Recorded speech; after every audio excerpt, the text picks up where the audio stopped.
विज्ञान में MS किया है और वर्तमान में गुवाहाटी में मुख्य चिकित्सा अधिकारी के रूप में कार्यरत हैं। विश्वजीत जी आराम से। आपने अब तक 13 पुस्तकें लिखी हैं, जिनमें से 9 कहानी संग्रह हैं। अपने कहानी संग्रह बिंग सत्ता के लिए आपको साहित्य अकादमी पुरस्कार प्राप्त हुआ। श्री साइकिया को छोटोर उरही नामक एक अन्य कहानी संग्रह के लिए असम साहित्य सभा द्वारा सर्वश्रेष्ठ लेखक पुरस्कार से सम्मानित किया गया। वर्तमान में आप साहित्य अकादमी की सामान्य परिषद के सम्मानित सदस्य हैं। हम अपूर्व कुमार सैकिया जी का साहित्य अकादमी की ओर से बहुत स्वागत और अभिनंदन करते हैं। मनु बालिगर प्रख्यात कन्नड़ लेखक हैं। वर्तमान में आप KSRTC कन्नड़ क्रिया समिति के गौरवाध्यक्ष और INTA-CH कर्नाटक के सह संयोजक हैं। विभिन्न साहित्यिक विधाओं में आपकी 30 से अधिक पुस्तकें प्रकाशित हैं। आपके महिला साहित्य संपुट के 8 खंड और दलित साहित्य संपुट के 10 खंड प्रकाशित हो चुके हैं। आपने कन्नड़ शब्दकोश के 8 खंडों और 140 महत्वपूर्ण पुस्तकों को डिजिटाइज किया है। आपने पॉल सरकार से नेपाली सम्मान पुरस्कार जैसे कई अलंकरणों से विभूषित हैं। हम श्री मनु बालिगर जी का भी अकादमी की ओर से बहुत स्वागत और अभिनंदन करते हैं। पार्वती तिर्की कुड़ुक और हिंदी भाषा की बहुत ही महत्वपूर्ण लेखिका हैं। कविता, कहानी और लोकगीतों की विधा में आप पारंगत हैं। आपकी रचनाएं इंद्रधनुष और कथादेश सहित देश की प्रमुख पत्रिकाओं में प्रकाशित हुई हैं। कई वेब पोर्टलों और साहित्यिक पत्रिकाओं में आपको सम्मान के साथ प्रकाशित किया गया है। आपकी कविताओं का ओडिया, मराठी, अंग्रेजी अनुवाद प्रकाशित हुआ है। वर्ष 2023 में आपका पहला कविता संग्रह फिर उगना प्रकाशित हुआ, जिसके लिए आपको साहित्य अकादमी का युवा पुरस्कार प्राप्त हुआ है।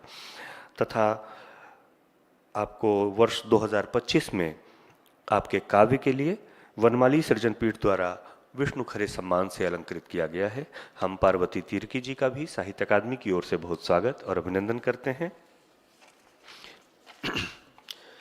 मल्लीपुरम जगदीश्वर राव, जो अपने लेखकीय नाम मल्लीपुरम जगदीश से प्रसिद्ध हैं, चर्चित तेलुगु लेखक और कवि हैं। आप जनजातीय कल्याण आश्रम उच्च विद्यालय में एक शिक्षक के रूप में अपनी सेवाएं दे रहे हैं। आपके सिलिकोला और गुरी शीर्षक से कविता कहानी संग्रह प्रकाशित हैं। अदवी फूलों की राह में चिंतन की पुस्तक दुर्ल आपका कविता संग्रह है। आपकी कई रचनाएं हिंदी और अंग्रेजी में अनुदित होकर पत्रिकाओं में प्रकाशित हो चुकी हैं, जबकि कुछ को विभिन्न विद्यालयों, विश्वविद्यालयों के MA के पाठ्यक्रमों में शामिल किया गया है। आपको कई साहित्यिक पुरस्कार और सम्मान प्राप्त हुए हैं, जिनमें उगादी पुरस्कार, गिडुगु साहित्य पुरस्कार, गुरजादा पुरस्कार तथा राजकोंडा विश्वनाथ शास्त्री रावी शास्त्री साहित्य पुरस्कार शामिल हैं। हम मल्लीपुरम जगदीश्वर राव जी का भी साहित्य अकादमी की ओर से बहुत स्वागत और अभिनंदन करते हैं। और अब ये सत्र मैं उर्मिला शिरीष जी को सौंपता हूँ। वे कथाकारों को आमंत्रित करेंगी। आप सभी से अनुरोध होगा कि अपनी भाषा में अपनी कहानी का एक हिस्सा, एक कोई पैरा छोटा सा पढ़ें। उसके बाद आप हिंदी या अंग्रेजी अनुवाद में पूरी कहानी सुना सकते हैं। सभी रचनाकारों के लिए 10 मिनट का समय निर्धारित किया गया है, तो कोशिश करें कि छोटी कहानी का चयन करें।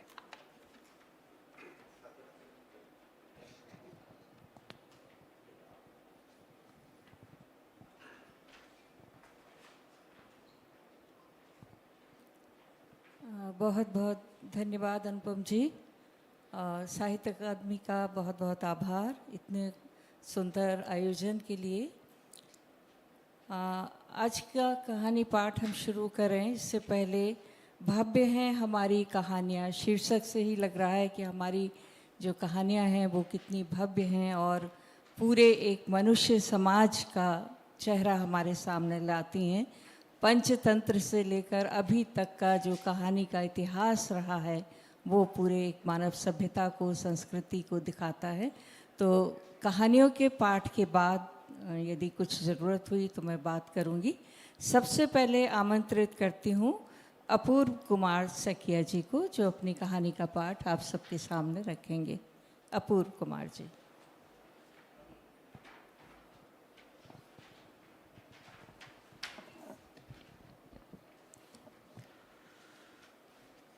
Respected Urmila ji, Monu Baligar ji, and other friends in the dais, and my respected audience. My story is Thelazia. It is translated into English by my daughter, Dr. Arhana Purba Saikia. I'll cite a few lines in Assamese. যেতিয়া পিতাম্বৰে আৱিষ্কাৰ কৰিলে অসমীয়া সন্ধি আৰু সমাসৰ কথা অধ্যয়ন কৰাৰ পিছত যে তাৰ নামটোৰ কোনো অৰ্থই নাই, তাৰ দেখোন এটা হালধীয়া চোলাই নাই। These two lines. It is not being written here. I have just translated to my own language, from English only. Okay, then I start now. When Pitambar, the paternal orphan boy, first discovered the meaning of his name reading about Sandhi and Samah in his Assamese grammar lessons, he sighed with grief. He does not even have a yellow shirt. The name of a person should at least have a meaning. What is in a name otherwise? It is not mandatory to have a meaningful name always. Pitambar's mother growled. Digambar uncle from the other village gave you your name. Pitambar could not help noticing his mother turn soft as soon as Digambar's name escaped from her lips.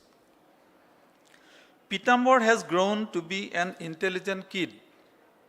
Being a fatherless child, he has seen the highs and lows of life from a close proximity, has taught himself walk on a slippery road comfortably, gripping the track with his toes. While transitioning from adolescence to youth, he came across a lot of unsolicited advisors who presented to him a plethora of forbidden informations. Gaining prosperity from this knowledge, Pitambar asked his mother straightforwardly, "What is this Digambar's relationship to us? Could he be the only one you could think of when it came to naming me?" "Don't you talk that way. He was the best friend of your father who ritualistically held the umbrella over your father's head on the day of his marriage." Sensing a visceral lack of respect for that man, his heart was filled with sadness. He stared into his mother's eyes in a way that the entire conversation might have certainly been a joke. That lonely, confirmed bachelor Digambar, himself being naked, adorned him with a yellow outfit, and this is how he is Pitambar now. What more he could expect from a Digambar? Pitambar suffered from a disease once when his eyes turned red and itchy. Not getting cured by the over-the-counter eye ointments, he was taken to the eye department of the nearby district hospital. A beautiful, full-figured woman who had recently joined the department, after struggling for a long interval of time, finally pulled out a small-sized worm from his red swollen eye. "Do we humans get worms in our eyes too?" inquired Pitambar. "Why not?" the doctor replied indifferently. "How does it happen?" There was no end to Pitambar's curiosity. "Quite a small lady you are. Listen. Apart from other foods, a fly survives feeding on tears of creatures, especially animals like cows and horses. By the way, there is a species of honeybees too that feed on the tears of crocodiles. Sometimes a fly sits on a human eye by folly just to feed on his tears, and that is the time when worm from its mouth enters into the eye. This worm digging into the eye of humans itself is called Thelazia." Thelazia? What a beautiful name. Yes. Pitambar cackled, resembling a restless monkey. He was greatly entertained by the thought of a fly drinking tears. The image of a honeybee sucking tears from a crocodile's eye and then constructing a beehive made him explode with laughter. It was a small, adorable 1-inch long worm, but despite being beautiful, it was a harmful creature. What is such beauty worth? Thalassia is not a big problem, explained the doctor. But yes, a rare and interesting one indeed.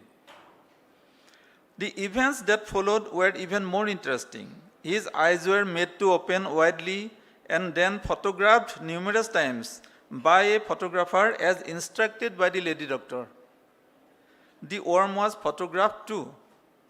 Thereafter, he heard the lady call some person with a higher profile. This he interpreted from the fact that the woman ended each of her sentences with a respectful sir, without the hint of a second thought. Sir, good news at last. Detected an accidental host of the Thalassia worm. Yes, sir. We are finished with our groundwork. Photos have already been taken. The worm has been sent to microbiology lab for examination.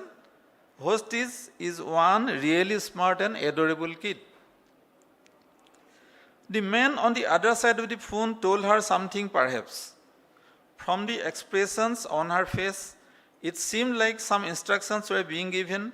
The lady doctor then with her own hands made Pitambar's hair look disorderly and messed up, asked for his consent and offered him one mithapan to make his teeth and lips turn bright red, and on his other eye she applied one cream-colored ointment to make it look like a soiled eye with crusts. She also asked him to open up his mouth with angle of his lips drooping and sit still like an imbecile. The photographer zoomed his lens and took photographs of the child from various angles. Your photos are being published in a foreign magazine. How awesome. Do you really mean it? What else? The woman doctor comforted Pitambar. Filthy third world poverty porn in a first world medical science journal. It was supposed to be published. You all teach us modern technology of a developed world, and we shall teach you malaria, cholera, and thalassia in return. You show us gravity, we shall then show you Pather Pasali and Slumdog. We are so complimentary, are not we? The woman spoke those words with rippling laughter, like she was speaking to herself. Pitambar stared at her, accelerating laughter like a fool. This time the woman touched his cheek and her hands, with her hands, and said, "When are you inviting me to your place, 40 Pitambar?" "Only if you visited the homes of people like us." Pitambar drooped down his head and sighed. Listening to his words, the lady laughed noisily, and it seemed like there was no break to that laughter. He had understood correctly. Her laughter neither comprised of ridicule nor pride of being a doctor. It was only abundant in sense of humor that the universe could hardly contain. He was encircled by his quota of embarrassment like a swarm of honeybees believing in nonviolence. After they returned home, his mother got into her bed for siesta. Pitambar too went towards his mother slowly. He held his mother's index finger and said endearingly, "Don't you make me cry from today onwards. A fly could come again and suck on my tears." His mother laughed. Her zealous endeavor ended up in a non-enthusiastic laughter. "It is I who spends all her nights crying. Why would I make you cry? Are not you already a crybaby? When it is month of Pooh and it is cold outside, you cry. When it is Zeth and a hairy caterpillar causes you blisters, you cry. And when you find no meat fish on your plate, you cry again." Amidst the conversation, his mother, with the help of her fingers, entered the pseudo jungle of hair standing upright on his head, placed her hand on his chubby cheeks and eyes that were as black as blackberries. He did not say a word. Our body demands protein to grow, but poor people only have more of carbohydrates in their diet. The number of fishes in our rivers and ponds are declining. How could he make his mother understand? His mother secretly cries in her sleep, perhaps, Pitambara thought. This time he devised a plan in his mind. He would fake sleep in his bed and make sure about the fact that his mother cries in her sleep. There exist over 100 reasons for his mothers to cry. Pitambara has come to understand this gradually. Compared to hers, his reason for crying seemed to be very trivial to Pitambara. Pitambara did not know how he actually fell asleep while pretending. Pitambara was startled seeing his mother's face when he woke up at midnight. He had cried that day as well.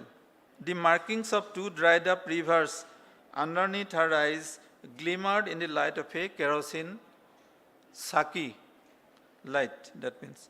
They usually put up a mosquito net before sleeping. Flies cannot enter inside. Then who would suck his mother's miseries along with her tears? He is hostile to flies anyway. Breaking the stalk of a dried up jute plane towards its head end and making it look like the English alphabet Y, he would coat it with spider webs and make it into a trap to prevent the fly menace. He has read in his books, flies spread a lot of unpleasant diseases as a vector. Prevention of a disease is better than cure. He knew it well. The lady doctor had said, not all flies have thalassia in their mouth. Does not that mean too much hostility towards flies is not good either? Tears of an animal? It sounds so ridiculous. But do animals know how to cry?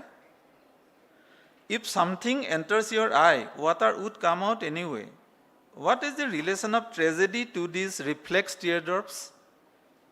The flies would approach towards them instinctually even then. Pitambara decided he would be the one who would alleviate his mother's sadness. Very cautiously, he kneeled down beside his mother and took his mouth towards her eyes slowly. While she was in a state of deep sleep, he licked her teardrops that had dried up. It tasted a little salty on his tongue. Does not that mean, like the taste of blood, the taste of sadness is also briny? Asking this question in his mind, he stared curiously at his mother's face, engaged in sleep. Even with 1,000 patches, the aging mosquito net did not have a single hole for a fly to enter. For him to wipe away his mother's tears would be possible sometimes only, but to do it regularly he has very little time or convenience. Then what to do? This time, without his mother's knowledge, Pitambara very cautiously broadened up a pre-existing small hole in their mosquito net with the help of both his hands. While doing so, it remained a mystery why he could not think of the mosquitoes gaining an entry through that hole at the time. At the end of night, he dreamt a weird dream. Pitambara dreamed that through the hole he had widened up, Digambar from the other village, very slowly and silently entered inside, shrinking, contracting, and metamorphosing in the form of a fly. Thank you. Thank you. बहुत सुंदर ढंग से आपने कहानी का पाठ किया। बहुत ब्यूटीफुल कहानी। और मुझे जब आप कहानी सुना रहे थे तो बचपन की एक बात याद आ रही थी कि जब हमारे परिवार में माँ, दादा, दादी, नानी कहानी सुनाते थे तो वो कहते थे हुक्का दो, यानी आप कितने जागृत होकर कहानी सुन रहे हैं और सुनाने वाला कितना सजग है। तो बहुत अच्छे ढंग से आपने कहानी सुनाई है। बहुत बहुत धन्यवाद। अब मैं आमंत्रित करती हूँ मनु बालीगर को कि वो आए और अपनी कहानी का पाठ करें। Good morning, everybody. Honorable Chair Urmila ji, Mr. Saikia, Mrs. Parvati, Jagdish Rao, and dignitaries in the dais, on the dais. And equally learned people are there. Mr. Topo, Professor Basuraj Kalgudi, the great scholar in Kannada, and there are so many others also. I feel proud to present a short story of mine to this august audience. Name of the story is Runa in Kannada, so it is The Debt. Translated by Professor O.L. Nagbhushan Swami to English. Nagbhushan Swami himself is a great scholar and a great critic in Kannada language. Runa, The Debt. Sita Bai was sitting on a small platform over the roof of her house and looking at the mother hen playing with her chicks in the yard, turning its head this way and that and cackling. The mother hen was engaged in scratching the earth to feed some worms to the chicks. About half a dozen chicks were busy gobbling up the worms their mother had found for them. Sitabai was contemplating how the mother hen was feeding her young ones and at the same time taking care of their safety. This contemplation made her remember her 4 children. Every day like this, when she allowed the calf to have milk from the cow, when the buffalo affectionately licked her young one, when the bird that sat on the roof of the house collected the seed from the grain spread in the sun in the yard and fed her little ones. She thought of her sons and grandsons. She sighed quietly, wondering if they too remembered her or not. I have everyone, but in fact have no one. Enough of this life, she told herself. Her youngest daughter had been married almost 14 years ago. Sitabai's husband, the Jagirdar, had died 4 years before. From that day, she had led a life of utter loneliness. How many more years must she go on like this? Like the buffalo that went round and round, driving the oil press. How beautiful it would have been if all the children and grandchildren lived together till the end, like the birds do. And yet she knew it was she, more than her husband, that had worried when they could not marry their eldest daughter, even as she turned 17. Life is like this, indeed.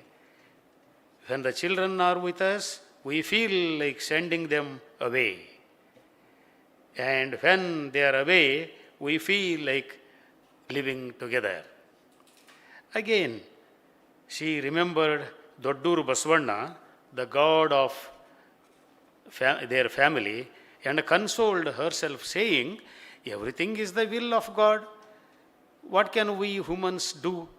She turned to the west, the place of her family god, closed her eyes, folded her hands, and prayed, with your grace, my life has gone well so far, O God, and now please let me be free from all this.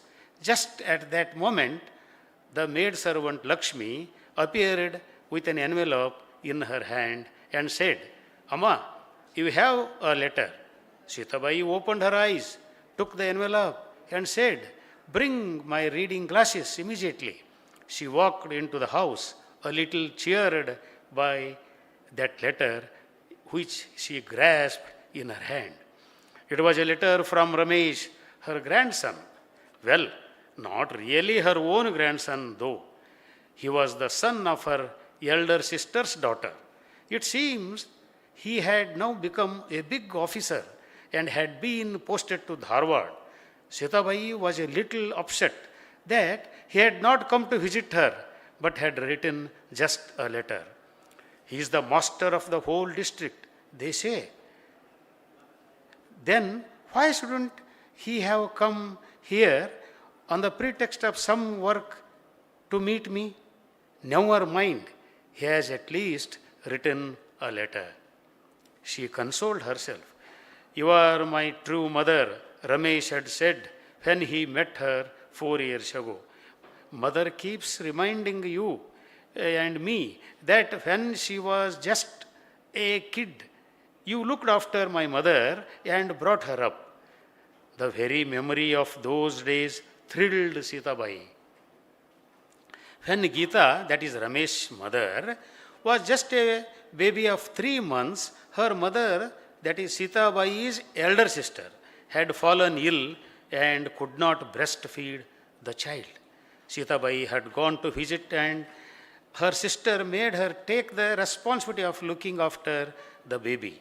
Sitabai's breast still had milk as her child had just been weaned.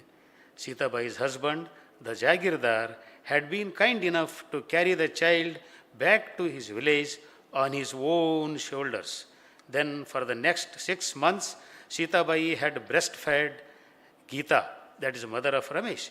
Even now, after all these years, these memories oozed like drops of breast milk.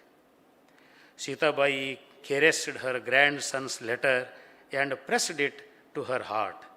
How affectionate is this son?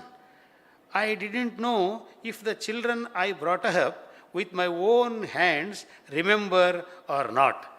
And yet, is this grandson who has kept my memory alive?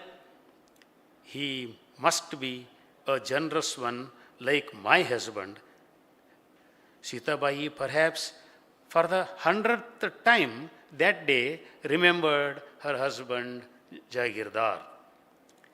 Sitabai was born in the village Jodalli, which was near Hirekoppa. Her father was a landlord and Gauda of the village. 4 villages were there under them. She had 1 elder brother and 1 elder sister. Sitabai's sister was beautiful and the father had rejected all the proposals that had come her way, searching for a groom worthy of her. The boy who was found for Sitabai was also well built, with a long, sharp nose, wide set and big eyes, a broad forehead, and a manly mustache.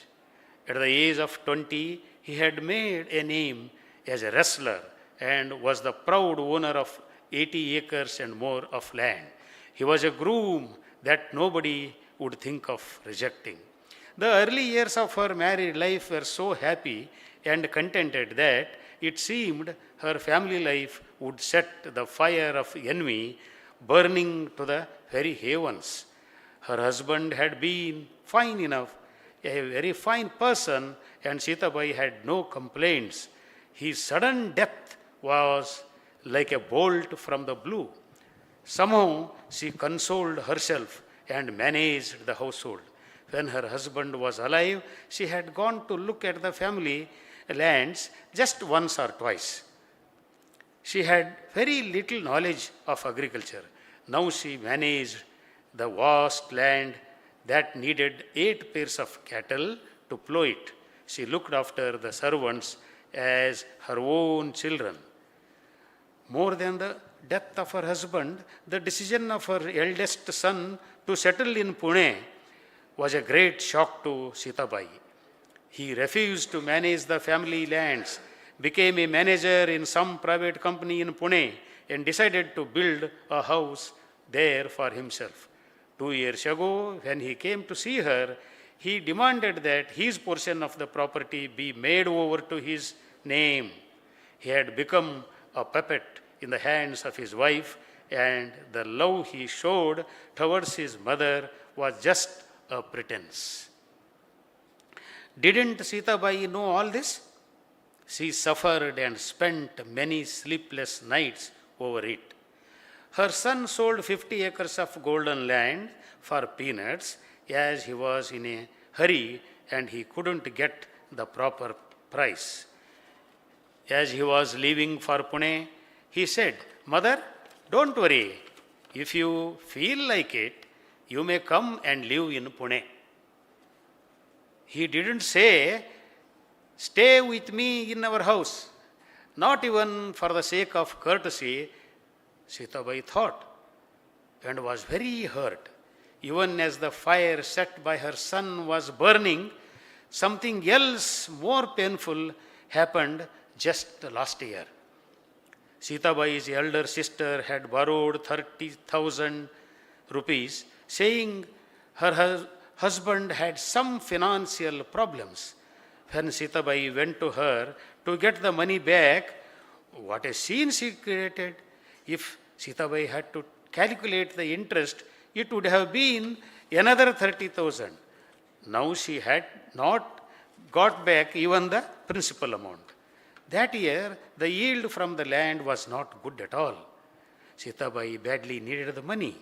The elder sister went into the room to discuss with her husband and returned after almost an hour. She did not say a single word about repaying the loan. Sitabai stood up to leave and simply said, "Sister, it would have been a great help if you had returned part of the loan."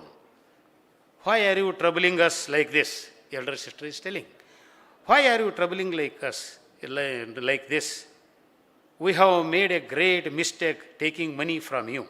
My husband says that he will sell the lands and return your money."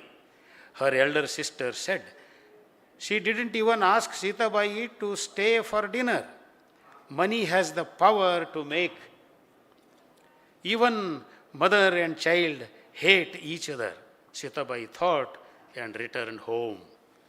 During the next week, Sitabai's elder sister's husband complained of pain in the chest.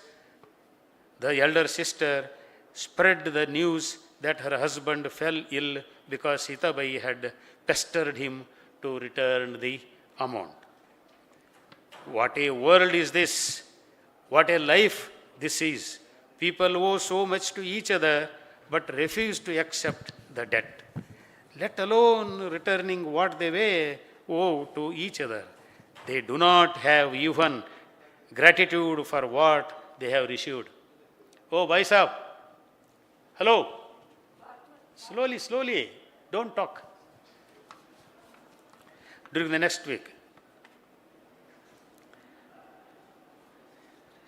Now Sitabai had to request her youngest daughter to stay with her for some time.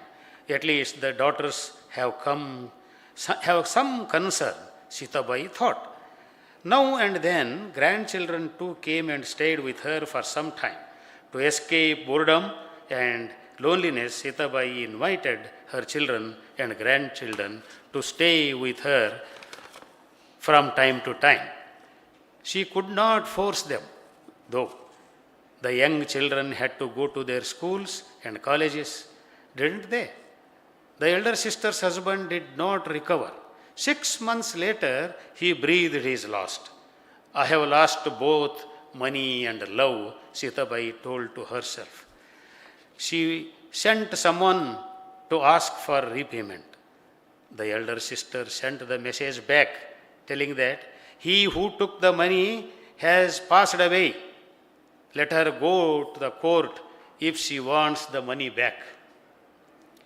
Sitabai was shocked and seemed to lose all her strength. Now the grandson of that elder sister had written her a letter, that is this Ramesh, the big officer.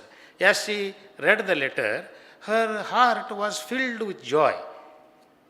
He said that he would come the next Tuesday to meet her. How he remembers all those details of childhood, how he played here in my house when he was a child, pestering me to teach him how to milk a buffalo, how to make butter, and how to enjoy fresh butter and salt on it and spread it on the bread. And now he went with her to the fields to get sweet fresh corns. They used to go to the fields. He remembered all that. he had also written that he did not like his grandmother's attitude and would do his best to make her return the loan taken from Sita Bai herself. He says, he will get my money back, but my elder sister is too stubborn. So what? Hasn't Ramesh become a big officer now? They say he has the authority to auction anybody's land. All is for the good. At last, God has opened his eyes. Sita Bai thought. She too had developed an obstinate attitude. She wanted to get justice for herself. How ungrateful her elder sister was. Shouldn't she have a bit of love for her sister? The way she is tarnishing my name. No. The other day, I spoke to one Pakirappa about these things. He had said that if she could not repay me, she should at least keep quiet. Why should she spread the rumor that her husband died of heart failure just because I asked her to repay the loan? I will see what I can do. Now, this Ramesh has assured me in the letter that he would get my money back. Let me decide once Ramesh comes here. And now let me prepare all those things that Ramesh likes to eat.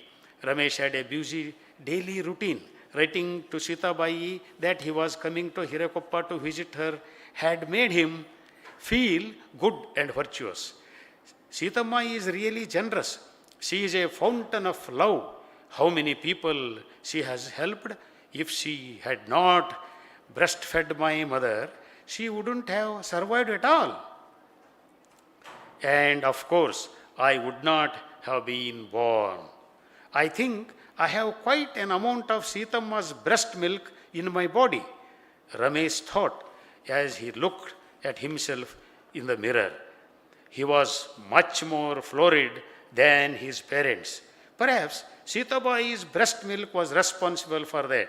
He smiled as he thought that was when he decided to go and meet Sita Bai the next week and shut off his letter to her. Just then he heard the buzz of his intercom. His boss was calling him. He went to his boss' chamber. His boss gave him a letter and said, "The Revenue Secretary of Government is visiting our office. He is quite a disciplinarian. You know, he wants 100% progress in our work. Please tell our staff that they should prepare all the notes for the meeting with the utmost care." Ramesh returned to his chair and looked at the letter carefully. The secretary's visit was to be on the day after he planned to leave for Sitamma's place. How could he ever ask for leave when he had to prepare for the secretary's visit?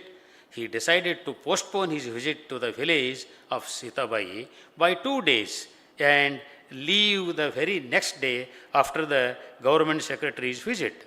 Sita Bai gradually faded from his mind, and office work filled his consciousness. The drought relief meeting with the secretary went without a hitch. Ramesh gave a sigh of relief when the secretary congratulated Ramesh's boss after the meeting and returned to his chamber. Ramesh's PA told him that a call had come from Hirakoppa twice and Ramesh was at the meeting. He had told the caller to ring back later. The phone rang just then. It was a distant relative.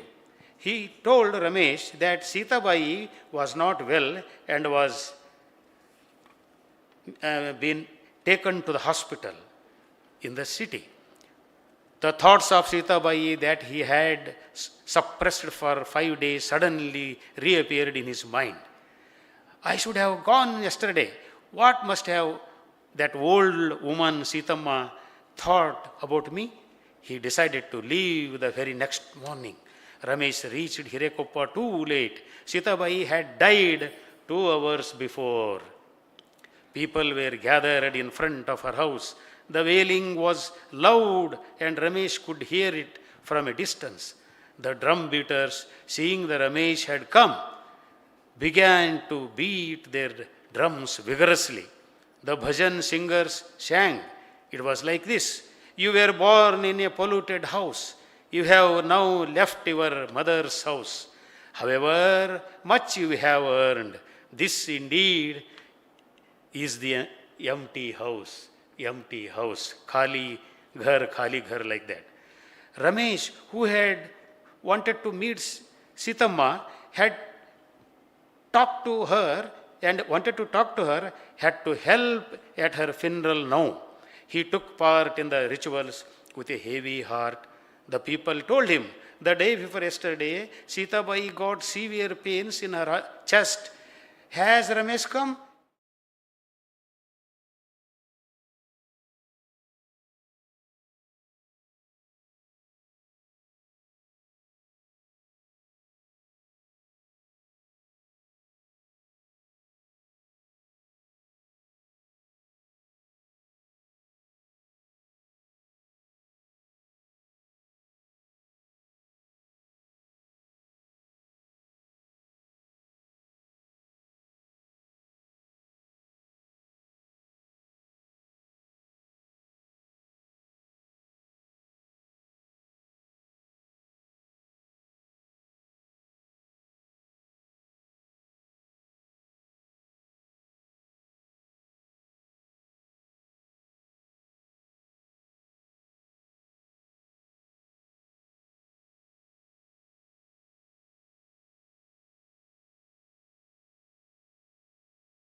बहुत बहुत धन्यवाद मनु जी।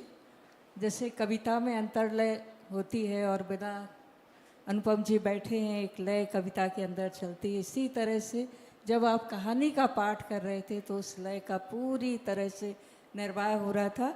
और audience को मैं एक बार धन्यवाद देती हूँ कि बहुत ध्यान से आप लोग कहानी सुन रहे हैं। Thank you, thank you. अब मैं आमंत्रित करती हूँ पार्वती तिर्की को कि वो आएँ और अपनी कहानी सुनाएं।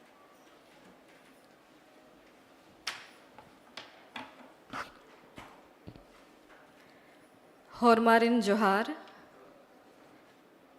पैरी बीरी बिन को परता काला लगी।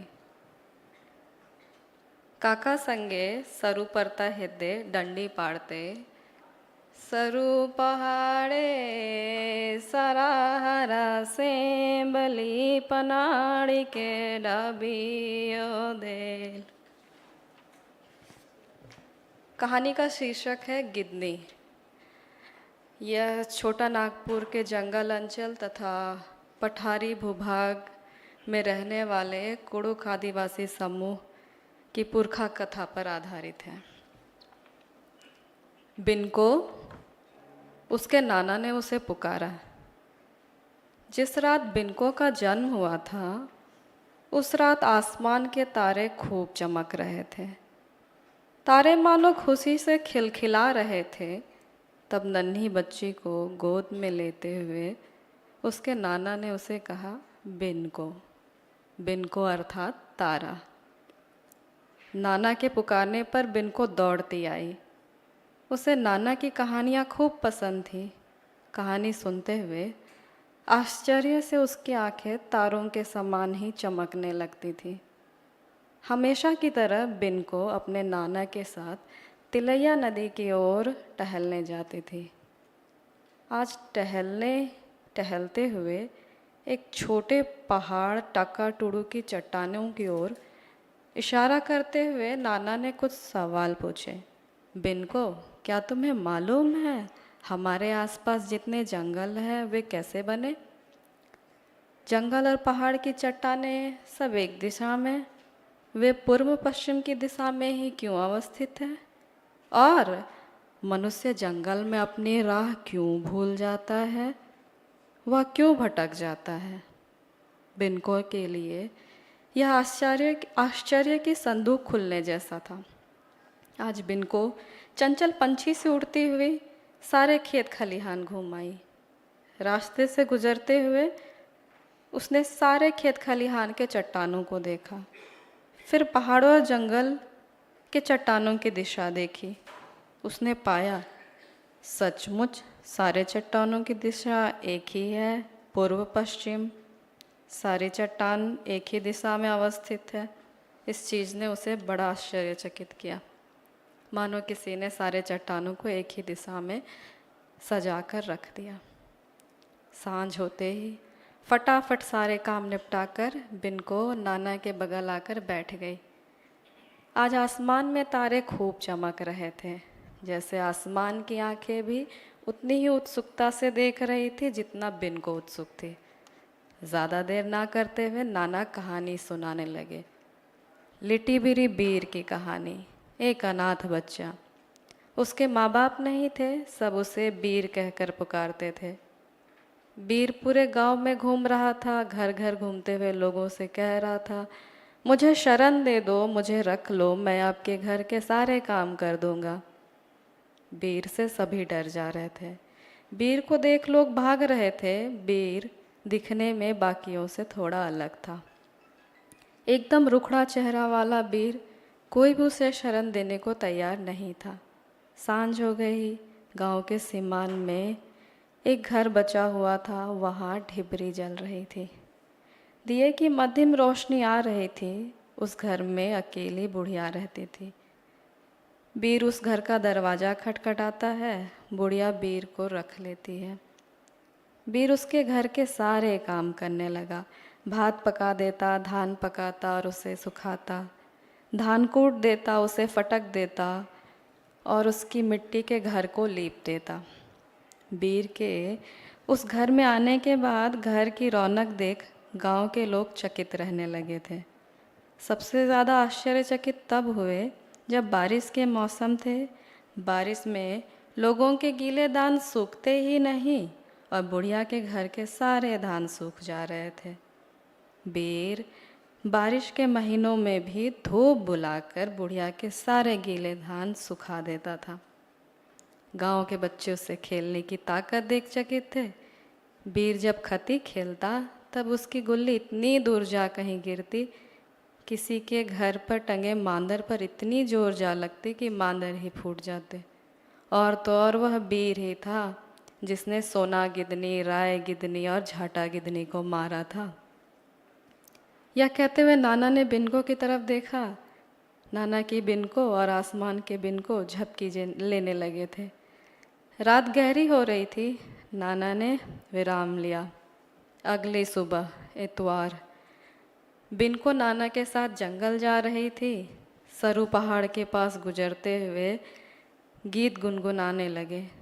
सरू पहाड़े सरा हरा से बली पनाड़ी के डाबियो देल। गीत की पहली कड़ी को गाते हुए नाना ने कहा, सरू पहाड़ में सारा हरा सेमल का बहुत ऊंचा पेड़ था। पेड़ इतना ऊंचा था कि 1 फीट मात्र के लिए उसने आसमान को नहीं छुआ था। वह पेड़ इतना घना था कि पास का पनाड़ी गांव उस पेड़ की टहनी शाखा और छाया से ढक जाता था। सेमल के उसी पेड़ पर सोना गिदनी, राय गिदनी और झाटा गिदनी रहती थी। विशालकाय प्रजाति, न चिड़िया न मानव, गिदनी थी। जब गिदनियाँ चलती थी तो आधे राइज में अंधेरा छा जाता था। सभी उससे डरते थे। गिदनियों ने बड़े सेमल के पेड़ में अपना घोंसला बनाया था। उसमें अपने अंडे दिए। गीत को पूरा करते हुए नाना अगली पंक्ति गाने लगे। हार जुआठ के खोतार डिसावे, मानव के चारा बना हवे। गिद्धनियों ने अपने घोंसले हल और जुआट से बनाए थे। उन्होंने गांव से लोगों के हल और जुआट चुराए थे। उसी घोंसले में उनके अंडे थे। गिद्धनियाँ अपने अंडों को 6 महीने तक सेती हैं। 6 महीने के बाद अंडों से गिद्धनी के बच्चे निकले। अंडे से निकलते ही उनके बच्चों को भूख लगी और वे आसमान की ओर मुँह करके आ करने लगे। अपने बच्चों को इतना भूखा देख गिद्धनियाँ जरा विचलित हुई। वे तुरंत खाने के इंतज़ाम में निकल पड़ी।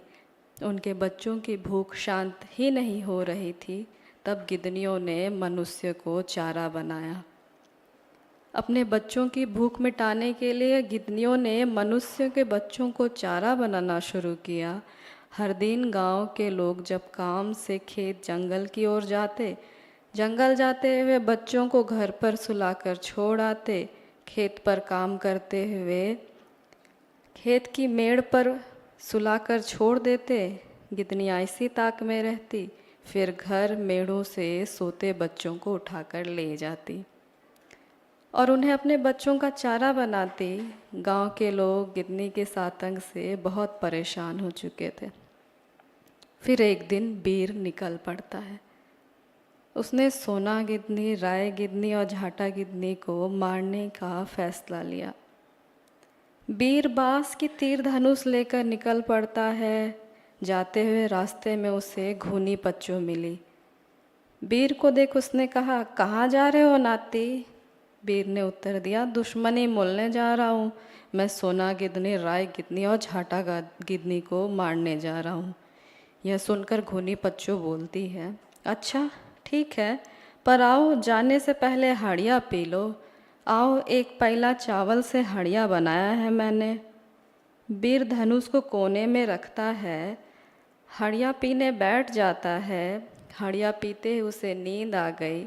वह सो जाता है। मौके पर घूनी पच्चू बीर के धनुष में घुस जाती है और धनुष तीर को अंदर ही अंदर खाने लगती है, कुटुर कुटुर। इधर हड़िया का नशा हटते ही बीर की आँख खुली। उसे अपना गंतव्य याद आया। झट से कोने से अपना तीर धनुष उठाया और निकल पड़ा। वह कुकुरमाड़ा पहुंचता है, सरु पहाड़ की पूर्व दिशा में अवस्थित क्षेत्र। वहां आकर बीर सेमल के पेड़ की ओर निशाना साधता है। जैसे ही धनुष तानता है, धनुष ही टूटकर गिर पड़ता है। बीर झुंझला जाता है। झुंझलाते हुए वापस लौट आता है। अब बीर मजबूत तीर धनुष के इंतजाम में लग जाता है। वह नंदन वन की ओर निकल पड़ता है। नंदन वन असुरों का क्षेत्र। असुर ने सबसे पहले लोहा खोजा था। लोहे के मजबूत औजार बनाने की कला में पारंगत थे। बीर नंदनवन पहुंचकर असुर असुराइन से मिलता है। कहता है, मेरे लिए 9 मन का धनुष बना दो और 6 मन का तीर बना दो। असुर बीर की बात पर राजी हुए और धनुष बनाने की तैयारी में जुट गए। असुर बाली और चपवा धूक धूक कर लोहे का तीर बनाने लगे। असुरों ने जल्द ही तीर और धनुष बनाकर तैयार कर दिया। उस तीर धनुष को लेकर बीर वापस निकल पड़ा। लौटते हुए रास्ते में फिर घूनी पच्चू मिल जाती है। बीर को देख कहती है, आओ नाती, हड़िया पी लो, मैंने बनाया है तीर धनुष, कोने में रख दो। बीर थका हुआ था, वह हड़िया पीने बैठ जाता है। हड़िया पीकर फिर सो जाता है। इधर घूनी पच्चू फिर से कुटुर कुटुर करने लगी। वह बीर के तीर धनुष को खाने की कोशिश करने लगी। लोहे के तीर धनुष को बुढ़िया भला खा सकती थी। लोहे के धनुष को खाने की कोशिश में उसके दांत ही टूट कर गिर गए। दांत के गिरने पर बुढ़िया एकदम लजा गई। मारे लाज वह छुप गई। धान कूटने वाले ढेकी के गड्ढे में वह जाकर छुप गई।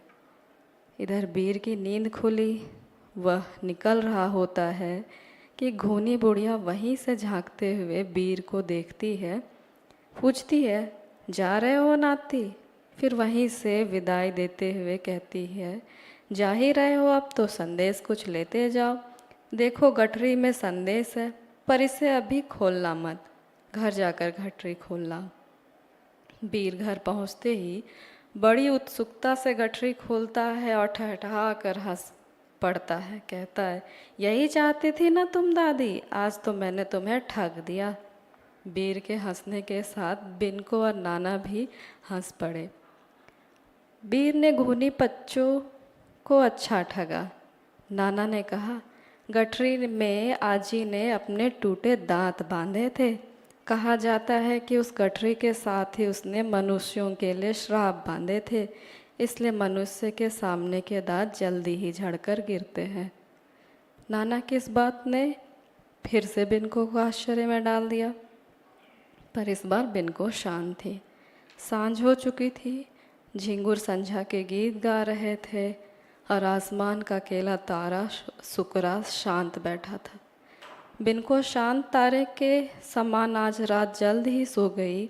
सोने से पहले वह नाना से इतना बोली, कल मुझे सरू पहाड़ ले चलो। अगली सुबह बिनको अपने नाना के साथ सरू पहाड़ पहुंचती है। एकदम सीधा खड़ा और ऊंचा सा पहाड़। बिनको अपने नाना के साथ पहाड़ चढ़ने लगी। आज सूरज भी उनके साथ पहाड़ चढ़ रहा था, मानो उसे भी नाना की कहानी सुननी थी। पहाड़ चढ़ते हुए केवड़ा के फूल दिखे। नाना ने उन फूलों को तोड़ते हुए अपनी बात शुरू की। आज बीर भी अपने घर से सरू पहाड़ के लिए निकल पड़ा है।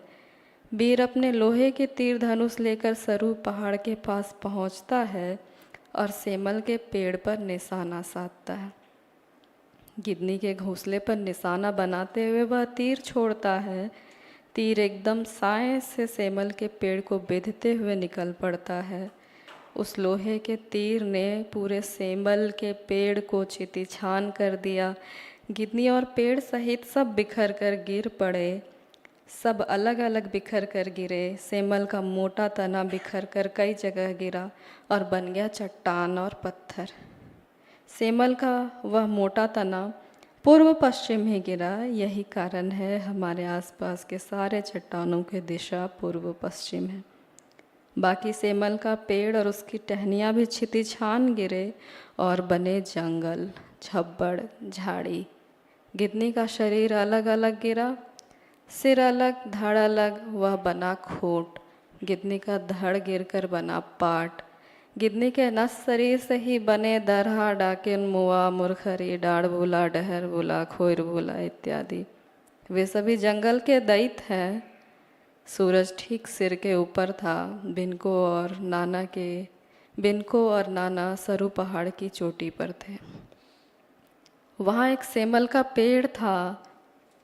पेड़ के पास जाकर नाना ने विनती की, हे डहर भूला, फूल स्वीकारो। मैं तुम्हें फूल और टहनी अर्पित कर रहा हूँ।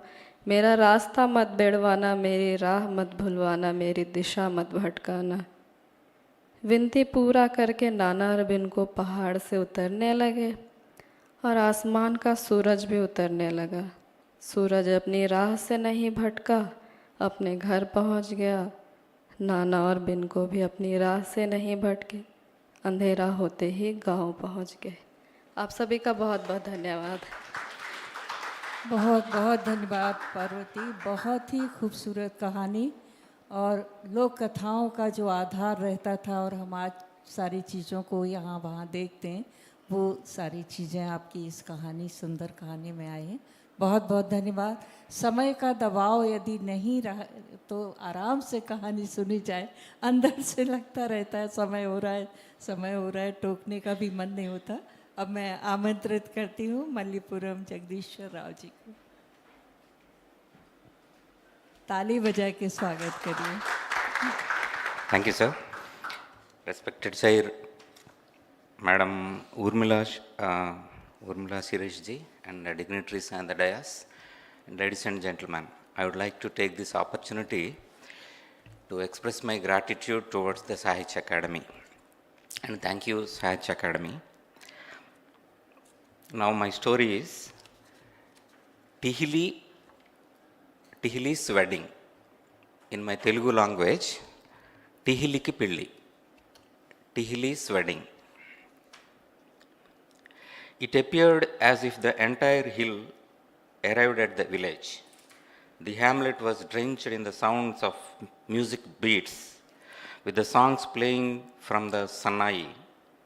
Everyone in the village gathered to perform the traditional dance, Dimsa, and that night was filled with colors.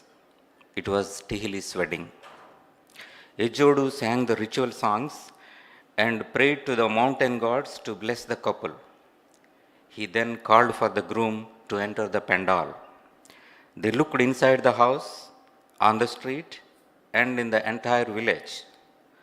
The groom Dharma is nowhere to be seen. A young man came running and shouted. Anxiety ruled. They thought Dharma was teasing Tihili by disappearing at that hour. But the Desari chose an auspicious time for conducting the main wedding events, and then there was a little time left. This got everyone worried. Dharmu's house was decorated for wedding. He actively participated in all the ritual until then. The wedding scene was transformed into the worry, suspicion, and inquiry. It seemed like the fragrant air came to stand still. Tihili's eye started shedding a teardrop, one, another, and another. One day, in the second year of her undergraduate course, Tihili's Telugu teacher called her and introduced her, addressing to a stranger, "Talk to her. She may be helpful for your research." The man thanked the lecturer and introduced himself to Tihili. "I am Dharmu. I came from campus and I researched tribal arts." Noticing Tihili's silence, he assured her, "Don't worry. Just give me information I asked for." They walked together, college canteen together. It isn't sad that we, tribal, had educated and then forget about our own language and culture? He asked, sipping his tea. She nodded in agreement. Tihili. He called her one day. She lifted her head and looked at him. "You have a funny name," he said. Tihili's eyes smiled. "When I call your name, it looks as if a forest bird is flying around, a flower is swaying in the wind." He said. Tihili blushed. During the summer vacation that year, when Tihili was working on a hill far away from the village, one day she heard a Kond song, a song from somewhere. "Nappakambete, daklikambite, aliroduata, sitirachamu, akurachamu, aliroduata." It is a very old song. Some old man seems to be singing happily, Tihili thought. But the voice sounded familiar. When she looked around, she found Dharmu digging on a hill with a spade. She couldn't hide his joy when she saw him and involuntarily walked towards him. They were on hilltop, far away from the village. There was no one around except the blue sky and the green forest and the birds chirping on the trees. "Can you take care of me?" Tihili asked. "Come and see." Dharmu confidently stretched his shoulders. "Why did you come this far?" "I came for you. I crossed all the hill to come over." "What will you feed me?" "I will grind millets and make you a porridge." "What else can you do for me?" "I will buy you a red blouse at the village fair. I will take you to the cinema on a bus. And if you fall sick, I will apply medicine and take you care of. And I will hug you tight under the dark sky." Tihili blushed like an Indian beach flower falling off the tree. He smiled like a wind The flowers kept falling so as long as the wind flow. Jeke puruti jadami basha, Jeke puruti jadami basha. A song came again flying in the air. It crossed the hills and streams, wishing every tree on the way. It was a song a prospective son in law traditionally sang, addressing his future mother in law, seeking her daughter's hand in marriage. Desari knew it was an auspicious season. He looked at the sky. The sun was straight in the middle. This was the good time. Someone is coming to discuss marriage with some family in our village, he thought. As the song got closer, he saw a old man and few elders. He never saw them before. Desari was surprised to see all of them coming to his house. He offered them water with doki, a ladle. How are you?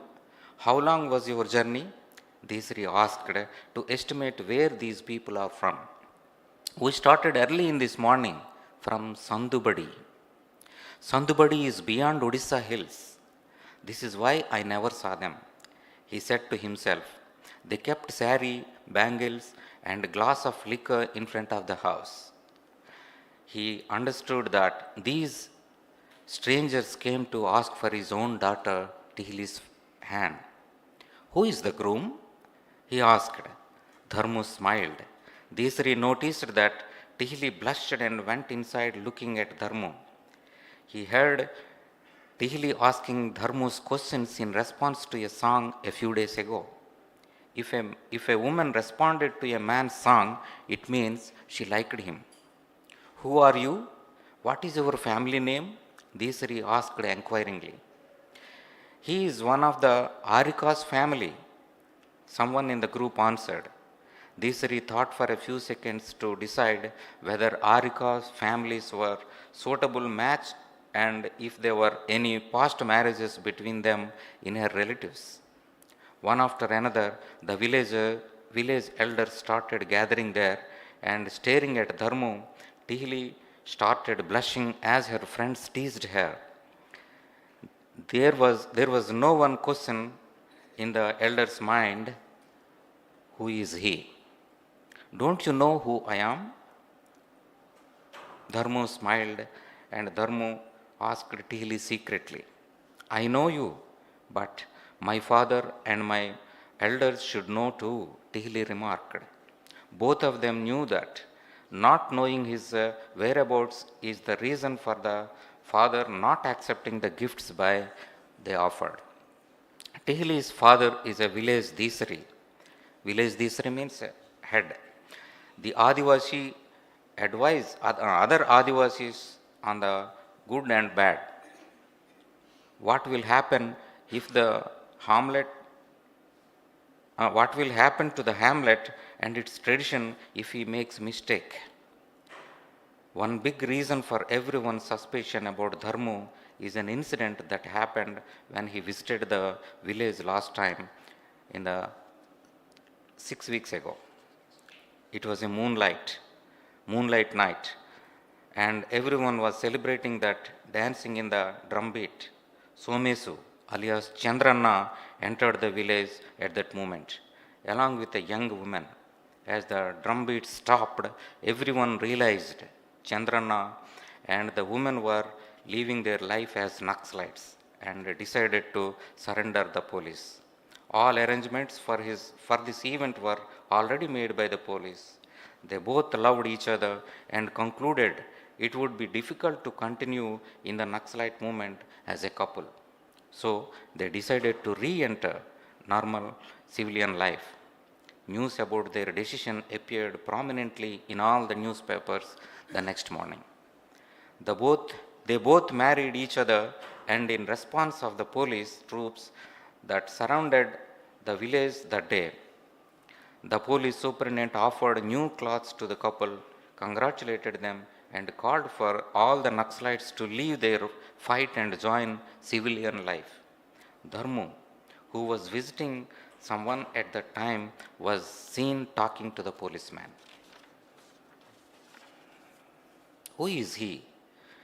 why did this incident happen on the same day that he arrived in the hamlet? What is all the media frenzy and the police activity?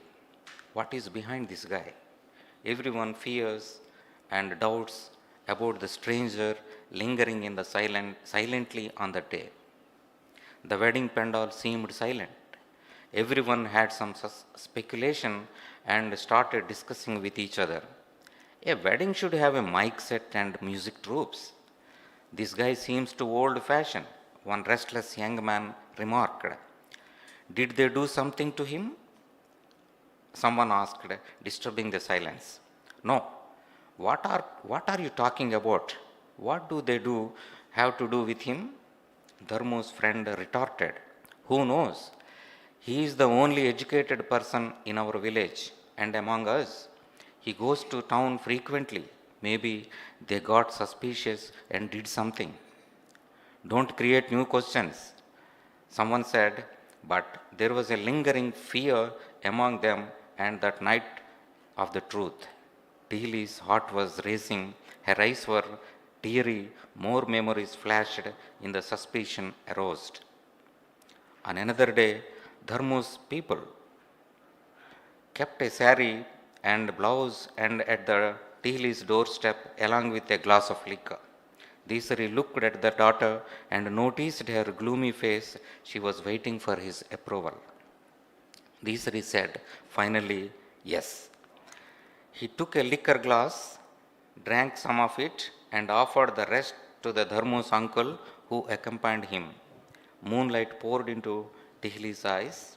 Her smile made the drumbeat start at other end of the street. Everyone drank the liquor. Tihli looked at the sari and blouse as if they were their treasure. The village showered in Sanai music. The fragrance of the forest touched Dharmu's soul.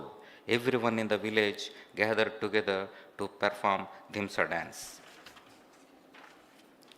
The day Desari chose for the wedding arrived. Groom's troop reached the bride home. At the surrounding hills resonated the drumbeat and Sanai tunes. Ejodu, the presiding priest, was praying to all their gods, offering them sacred leaves. And he was praying to them to protect the girl from all evil spirits and not to troublemakers. He blessed the bride for longevity and motherhood. He prayed for the health of the future children. He tried rice and a new piece of cloth, showered a rooster of the gods, and gave everything to the groom. He counted time and finally said, go. Everyone sang a traditional song together to unite Dharmu and Tihli and let them cross the house. Tihli looked like a freshy, blooming Indian bleach flower. All the forest beauty shined on her face. The villagers covered her with a floral umbrella to protect her from falling flowers, especially the tamarind flower, which is considered inauspicious. The path they walked was entirely filled with the song. Each time they crossed stream, they made sure the water did not touch Tihli's decorated feet. The forest fragrance made them forget their tiredness due to the long walk. They crossed the hillocks and streams. Walking with the stream of moonlight, they crossed the forest. The wedding party reached the marriage pandal as the moon shone bright in the sky, and half of the wedding ritual was already completed under the guidance of the three presiding elders, Yechodu, Desari, and Jannodu. After all that, this news was Dharmu disappear, shook everyone. Tihli lost many things. Where did he go? What happened to him? Is he trying to cheat me? No, he will come. He surely will. Rest of the ritual will be completed. Dharmu will be mine. He will be here before the auspicious time ends. Dharmu is lying in the stream. Dharmu is laying in the stream, a man announced suddenly. Everyone was anxious. What happened? Why is he laying there? Where is he? Let us go and check. The man showed them the way. Everyone ran behind with him with torches and lamps. Dharmu was lying there in the valley by the stream in his wedding robes. He was bloody, wounded, and unconscious. They brought him out, washed his face with the stream water, and tried to get him back to the consciousness. Finally, Dharmu moved and opened his eyes. These are all his people. He is in a forest full of the trees under the vast sky with glittering stars. Has the auspicious time gone by, or do we still have time? He asked, looking at the stars. It will be all right. How did you end up here? What happened, my son? Father asked. Where is Tihli? Dharmu asked in return. Everyone gave the way to Tihli, who was already running to reach Dharmu. Dharmu showed her a dying rabbit and said, doesn't the tradition say that I should hunt alone before the wedding? Oh man, what is this? What do you do? You scared us like a hell. Who is doing all these days? Anyway, our folks stopped following this tradition and said, tradition is tradition. That is, we should follow. Returned Dharmu.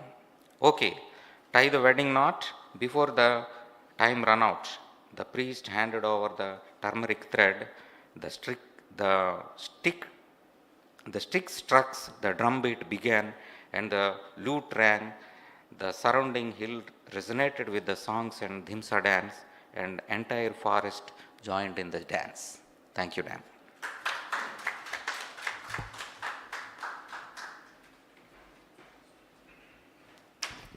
बहुत बहुत धन्यवाद मणिपुरम जी।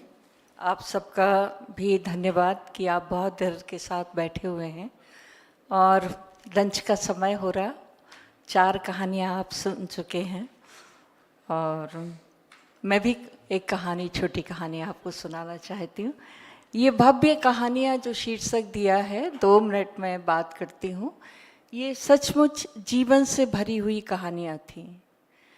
आजकल जो भी जीवन में चल रहा है, जिस तरह की परिस्थितियां हैं, और आप जानते हैं कि कहानी तो जीवन को ही कहती है और जीवन के आसपास जो भी है, प्रकृति है, पहाड़ है, पेड़ है, नदियां हैं, समय है, काल है, देश काल की बात हम करते हैं, तो इस कहानियों में वो सारी चीज़ें बहुत सुंदर ढंग से आईं। भाषा से भव्य थीं, लोक गीतों से भव्य थी, गीतों से भव्य थी। बीच बीच में आपने देखा कि हमारे 2 कथाकारों ने कविताएं भी पढ़ी। तो कहानी का आनंद तभी आता है जब वो आपकी अंतरात्मा में उतरकर चली जाती है और आप लंबे समय तक उस कहानी के साथ जुड़े रहते हैं। और ये अलग अलग भाषाओं की कहानियाँ जब हम सुनते हैं तो अलग अलग दुनियाएं, उस क्षेत्र विशेष का जीवन, वहाँ की परिस्थितियाँ, वहाँ क्या चल रहा है, वो हमारे सामने आता है और ये सब मिलाकर हमारे एक संपूर्ण भारत की छवि बनती है, मनुष्य जीवन की छवि बनती है। मैं अपने 4 कथाकारों को बहुत बहुत धन्यवाद देना चाहती हूँ कि उन्होंने समय का भी ध्यान रखा, बहुत अच्छे ढंग से कहानियों का पाठ किया कि आप लोग यहाँ बंधे रहे, बैठे रहे, सुनते रहे। और इतनी अच्छी कहानियाँ जब सुनने को मिलती हैं तो थोड़ा सा धैर्य और बढ़ जाता है कि जो आखिरी वक्ता है उसकी भी एक कहानी सुन ली जाए। तो मुझे समय का भी पता है कि कितना समय मुझे लेना है, और एक कहानी मैं सुनाती हूँ, एक और दुनिया में ले जाती हूँ, जिस दुनिया में हम लोग सब लोग या तो जाने वाले हैं या जा चुके हैं। कहानी का शीर्षक है पत्ते। कोशिश करूंगी कि समय के साथ पूरी हो। कितने दिन हो गए थे उनको भरती हुए और वह नहीं जा पाई थी उन्हें देखने। हर दिन कोई ना कोई काम, व्यस्तता, बहाना, मन में कहीं ना कहीं गहरा अवसाद तो था ही, अपराध बोध भी था कि इतने बड़े भरे पूरे परिवार के होते हुए भी उनको यहाँ भर्ती करना पड़ा था।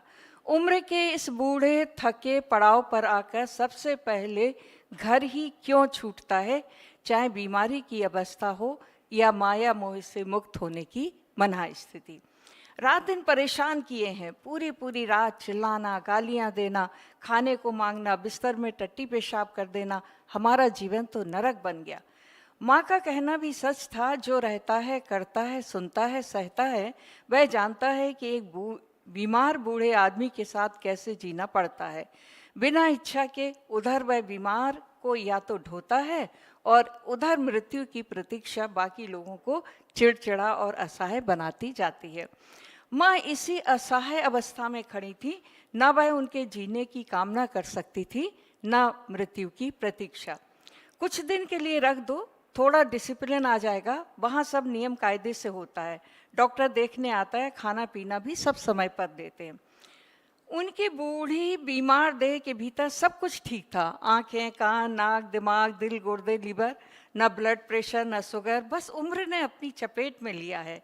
पेट गुड़गुड़ करता है, कभी पतला हो जाता है, कभी सख्त, पांव पतले हो गए, घुटनों में दर्द रहता है, आंखों के आसपास दिए के आकार दिखाई देने लगे हैं, गाल की हड्डियां उभर आई हैं। उनको देखकर शरीर में झुरझुरी पैदा होने लगती है। पिछले 4 वर्षों से कई नौकर रखे पर कोई टिक नहीं पाता। चोरी का इल्जाम लगाना आम बात थी। पानी नहीं पिलाता, गला दबाता है, गालियां देता है, धक्का मारता है, इस तरह की शिकायतें भी 24 घंटे उनको रहती थीं। आज खाना नहीं खिलाया, भूखों मर रहे हैं, सब चीज़ें चुरा कर खा जाते हैं। यह सुनकर सबको सच और झूठ का पता ही नहीं चलता था। साल में एक बार मौका ऐसा आता था जब लगता था वे जा रहे हैं, अंतिम घड़ियां आ गई हैं, आखिरी कामनाएं पूरी कर दो, सबको बुलवा लो। परिवार के सदस्य दया और मृत्यु से भर जाते, उन्हें खूब प्यार करते, सेवा करते। कोई सामने दिख रहा है, यमदूत खड़े हैं, उनकी परछाई दिख रही है, गाय दान कर दो। उनकी इच्छा का सम्मान करते हुए 2 बार गोदान हो चुका था। फिर किसी ने कहा हनुमान चालीसा करवा दो, वो करवा दिया। सबको लगता कि मृत्यु की देहरी पर बैठे दादाजी की अंतिम इच्छा पूरी होनी ही चाहिए। उसके बाद कुछ नहीं बचा था दान पुण्य के लिए सिवाय वसीयत सौंपने के। मौत अपने हाथ में नहीं है, सबकी जुबान पर एक ही वाक्य रहता। वे धीरे धीरे स्वस्थ होने लगते, उनकी वाणी, उनकी चेतना सचेत होने लगती। सबको लगता चलो 1 साल और जी लिए, जीवन मिलता कितनी बार है, हर पल, हर रिश्ता, हर आनंद भरपूर जी लेना चाहिए। लेकिन उनके ऊपर कोई फर्क नहीं पड़ता। वे फिर से अपने शब्दों के बाण चलाकर परिवार के लोगों को घायल करने लगते। आप अच्छा सोचो, टीवी देखो, बात करो, भजन पूजन करो, सब उन्हें समझाते, लेकिन उन्हें हर बात उल्टी लगती। अतीत अपनी संपूर्ण ताकत और व्यापकता के साथ आ खड़ा होता, किसके लिए क्या क्या किया, सारा लेखा जोखा दिन में 10 बार सबके सामने गिनाने लगते। मास बदलते, ऋतुएं बदलती, त्योहार आते, उत्सव मनते, बेटियां आकर चली जाती, बड़े अपने घर लौट जाते। सबको पता लगता ही नहीं कि अगली बार उनसे भेंट होगी भी या नहीं, पर मृत्यु जैसे उनसे रूठ गई थी। बीमारी, अनिद्रा, कमजोरी, उनकी आदतों से, बातों से थक कर, विवश होकर जब लगा कि अब अपने वश में कुछ नहीं बचा, तब जाकर उन्हें यहाँ भर्ती करवाया था। यहाँ अधिकतर बूढ़े और बीमार लोग थे। यहाँ लाना भी सबके लिए धर्म संकट का मामला था, इसलिए यहाँ लाने के पहले कई बार बात की थी। 4-5 लोग वहाँ का माहौल देखने गए थे, फिर बात करने, एक एक चीज़ तथा व्यवस्था के बारे में जानकारी ली। गाड़ी से उतरी तो गेट के बाहर पेड़ के नीचे कुर्सी पर एक वृद्धा से सामना हो गया। अप्रैल का उतरता महीना और चढ़ती धूप, बाहर खड़ा वृक्ष घना और विशाल था। गार्ड बैठा था सामने। बूढ़ी औरत गेट पर, हाथ में लकड़ी थी, बगल में पेशाब की थैली लटकी हुई थी। उनके बाल सफ़ेद थे, घनी कुरूप झुर्रियाँ स्वाभाविक थी। गाउन में लिपटी उनकी देह गठरी की तरह लग रही थी।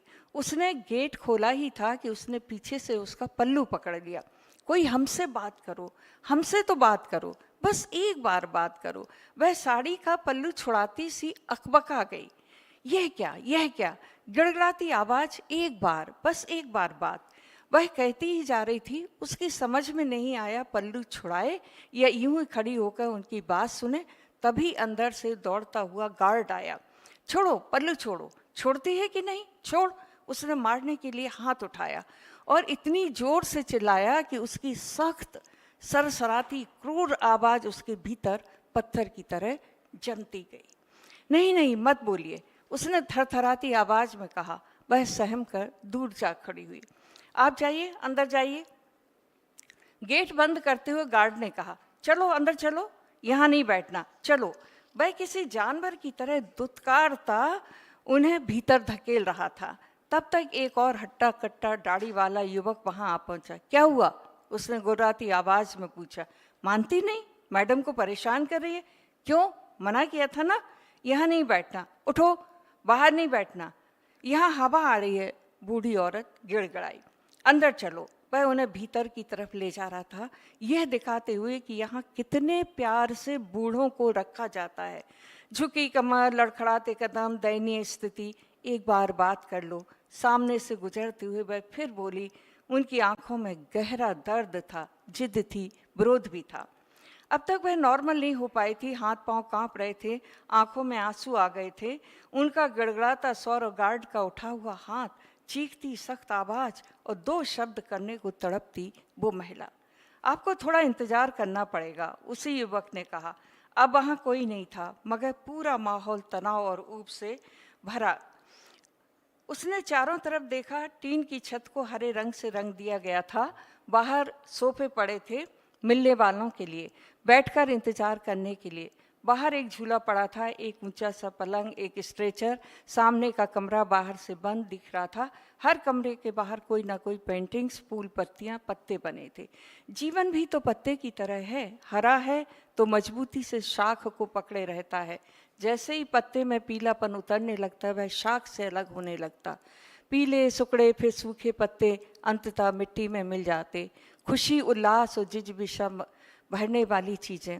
बगल में छोटा सा लॉन जिसमें गमले रखे थे, कुछ में फूल थे तो कुछ में हरी पत्तियाँ, बड़े बड़े हरे हरे पत्ते। अंदर से भजनों की आवाज़ आ रही थी। बुढ़ापे में भजन ही सुनने चाहिए, यह धारणा आमतौर पर बनी हुई है। जाहिर है भजन ईश्वर के बारे में होते हैं। ईश्वर की बनाई इस सृष्टि में रहस्य और माया लोक भी है तो जड़ चेतन की सत्ता भी। थोड़ा वक्त और लगेगा, स्पंज दे रहे हैं। फिर कोई आकर बताने लगा। उसकी बेचैनी देखकर वह युवक बार बार भीतर बाहर कुछ बोल कर बताकर आ रहा था। गार्ड की निगाहें उसके थैली की तरफ बार बार आ जा रही थीं। उन घाघ आंखों में कठोरता के साथ साथ लालच भी दिखाई दिया। उसे उस बूढ़ी औरत का हाथ और उसका रिरियाना अब तक अपने भीतर गूंजता महसूस हो रहा था। किसकी माँ होगी, किसकी पत्नी, किसकी बेटी, किसकी बहन? कौन है जिन्होंने उनको यहाँ लाकर छोड़ दिया? हमारे जैसे ही लोग जो सेवा करते करते थक हार गए होंगे, या संभाल नहीं पा रहे होंगे, या जिनके पास समय नहीं होगा। उसका मन छटपटाने लगा। आइए, अंदर से आवाज आई, चप्पल उतार दीजिए, नंगे पांव जाना होता है। उसने पाँव को साफ किया। अंदर के कमरे में 3 पलंग पड़े थे। एक पलंग पर एक अत्यधिक बूढ़ी महिला लेटी थी, अचेत सी, खाने की नली डली थी। बीच के पलंग पर भी महिला थी जो बूढ़ी होने के बावजूद भी स्वस्थ और सचेत दिखाई दे रही थी। उसने नमस्ते की। उनकी मंद मुस्कान ने उसे ढांढस बधाया कि सब ठीक है। आखिरी पलंग उनका था, दादा का। दुबले पतले शरीर को इतने ऊंचे पलंग पर पड़ा देखकर उसे अटपटा लगा। कैसे हैं दादा? उसने गले लगाते हुए कहा। वे भरा भरा कर रो दिए, किसी मासूम बिछड़े बच्चे की तरह। क्या बात है, क्यों रो रहे हैं? वह उद्विग्न हो उठी। वे सिर हिलाने लगे। उसने देखा चारों तरफ हलचल सी मच गई। उनकी सिसकियां सबको सुनाई दे रही थीं। अटेंडेंट आकर खड़े हो गए। नर्स ने भी अपना स्थान ले लिया। उसने बच्चों की तरह उनका चेहरा पोंछा, उन्हें शांत किया, फिर केले निकाले, फिर किशमिश, फिर श्रीखंड। इतना सब मत खिलाइए, उनका पेट खराब हो गया, परसों पूरा बिस्तर खराब कर दिया था, नर्स ने टोका। ओके। उसने बगल में बैठते हुए उनकी पीठ सहलाई, सिर, फिर हाथ। आंसू नहीं थम रहे थे उनके। इन दिनों बात बात पर रोने लगते हैं। ठीक तो हैं? अब उसने जोर देकर पूछा। हाँ ठीक ही है, सेवा तो होती है। फिर क्यों रो रहे हैं आप? क्या परेशान? अच्छा नहीं लगता, किससे बात करें? पूरा दिन इन लोगों का मुंह देखते रहते हैं, बात करो तो कहते हैं शोर मत करो, टीवी चलता रहता है, भाएं भाएं लगता है यहाँ। ये सब तो है, खाना ठीक मिलता है, ठीक ही है। घर में तो बदल बदल का अलग अलग स्वाद वाले पकवान, चीज़ें, फल खिलाए जाते थे।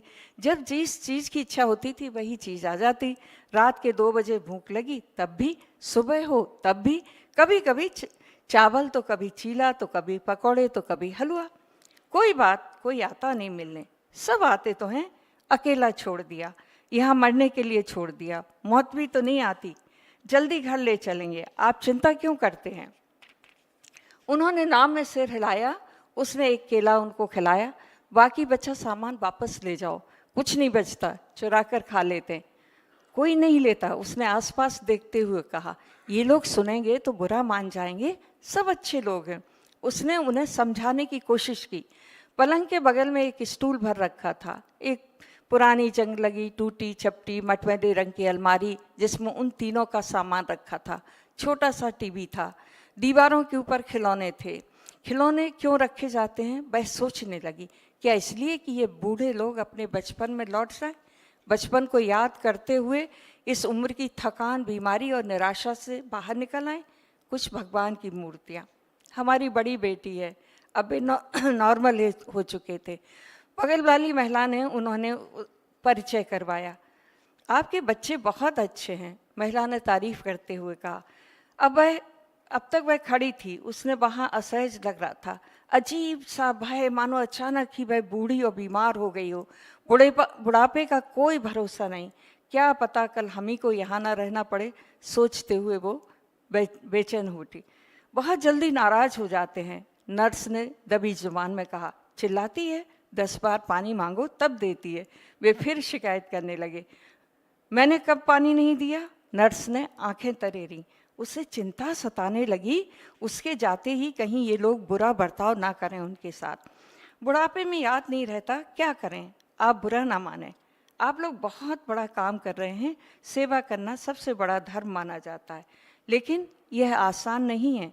इन्होंने आप लोगों को कुछ बुरा भला कहा हो तो माफ़ कर दीजिए, मैं माफ़ी मांगती हूँ। अरे आप क्यों माफ़ी मांगती हैं, ये पैसा ही इस बात का ले रहे हैं। महिला ने उसे टोकते हुए कहा, आपके बच्चे, एक बेटी है बाहर, आएगी तब हम जाएंगे। अच्छा, आपसे मिलकर अच्छा लगा। बेटा, मम्मी से कहना अब हम नहीं चिल्लाएंगे, ना परेशान करेंगे, पर हमें बुलवा लेना, हम यहाँ नहीं रहना चाहते, हम अपना सर फोड़ लेंगे या भाग जाएंगे अगर हमें नहीं बुलाया। वे धमकी देने लगे।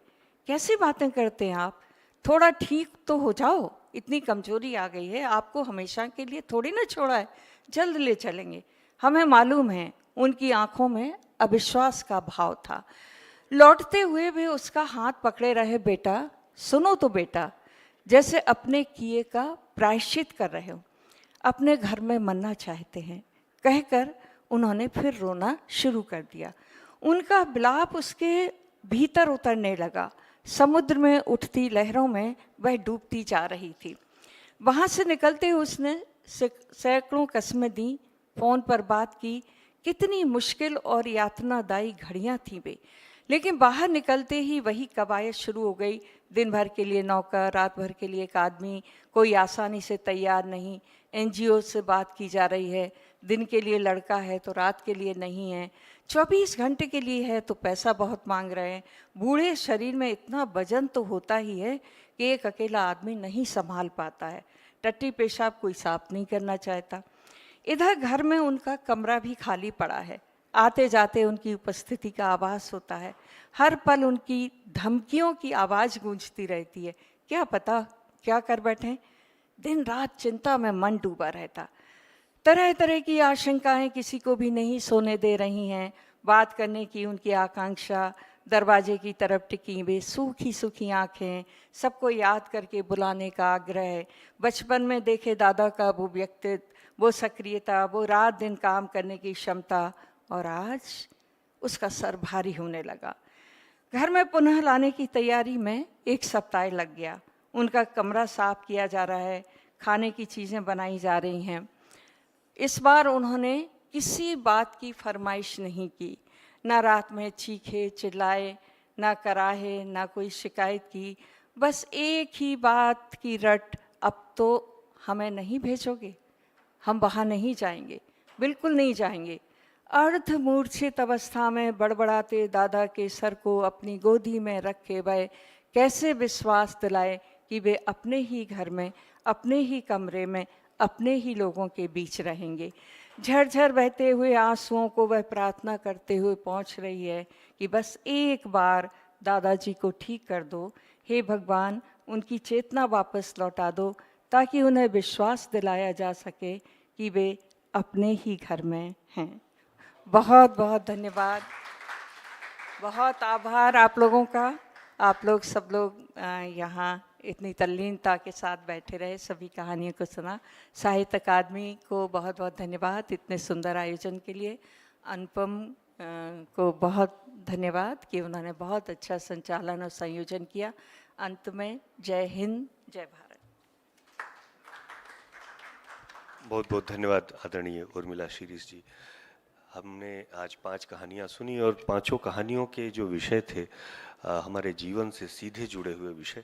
मैं बहुत आदर व्यक्त करता हूँ अपने रचनाकारों के प्रति, अब आदरणीय अपूर्व जी के प्रति, मनु बालीगर जी, पार्वती तिर्की जी, मल्लीपुरम जगदीश्वर राव जी और अध्यक्ष उर्मिला शीरीष जी के प्रति, और आप सबके प्रति कि आपने बहुत ही आनंद के साथ, बहुत तल्लीनता के साथ यहाँ पर अपनी उपस्थिति दर्ज कराई। आप सभी भोजन पर आमंत्रित हैं। उसके बाद अगला सत्र हमारा 2 बजे से है इसी सभागार में, तो आप लोग कृपया समय पर आ जाइएगा।